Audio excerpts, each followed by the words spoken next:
এরপরে প্রশ্নটি করেছেন ফায়েজ আহমদ। আপনি জানতে চেয়েছেন কোরবানির দিন কোন সময় পর্যন্ত না খেয়ে থাকবে, কোরবানি করার আগ পর্যন্ত কিছুই খাওয়া যাবে না? ভাই ফায়েজ আহমদ, কোরবানির দিন দিনের প্রথম খাবার কোরবানির গোশত হওয়া এটি মুস্তাহাব। রাসূল করিম সাল্লাল্লাহু আলাইহি সাল্লামের আমল থেকে এটি সুস্পষ্টভাবে পাওয়া যায়। তিরমিজি এবং মুসনাদ আহমদ সহ বিভিন্ন হাদিসের কিতাবে রয়েছে যে নবী করিম সাল্লাল্লাহু আলাইহি সাল্লাম ঈদুল আজহাতে কোনো কিছু খেতেন না বাসায় এসে কোরবানির গোশত প্রস্তুত হওয়ার আগ পর্যন্ত। বিভিন্ন সালাফ থেকে উক্তি পাওয়া যায় যে কোরবানির গোশতটা এটি মূলত তো আমরা আল্লাহকে দান করে দিয়েছি, আল্লাহর উদ্দেশ্যে পশু জবাই করেছি, তারপর আল্লাহ তাআলা সেটা আমাদেরকে খেতে দিয়েছেন। কেমন যেন আল্লাহর পক্ষ থেকে এটি মেহমানদারি।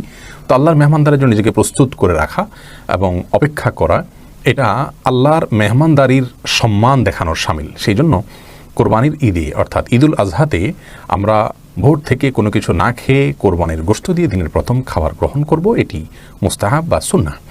কিন্তু এটি না করলে যে কোনো গুনাহ হয়ে যাবে এমন নয়। কেউ যদি ডায়াবেটিসের রোগী হন অথবা অন্য কোনো কারণে তার খেতে হয়, তিনি খেতে পারেন।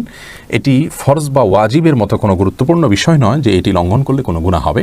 তবে সাধ্য অনুযায়ী এটি রক্ষা করা ভালো। ঈদুল ফিতরে কোনো কিছু খেয়ে খেজুর ইত্যাদি খেয়ে তারপর ঈদগাহে যাওয়া সুন্নত, কিন্তু ঈদুল আজহাতে সেটি নয়, বরং অপেক্ষা করব কোরবানির গোশতের সেটি প্রস্তুত হলে তারপর সেটি দিয়ে আমরা দিনের প্রথম খাবার গ্রহণ করব।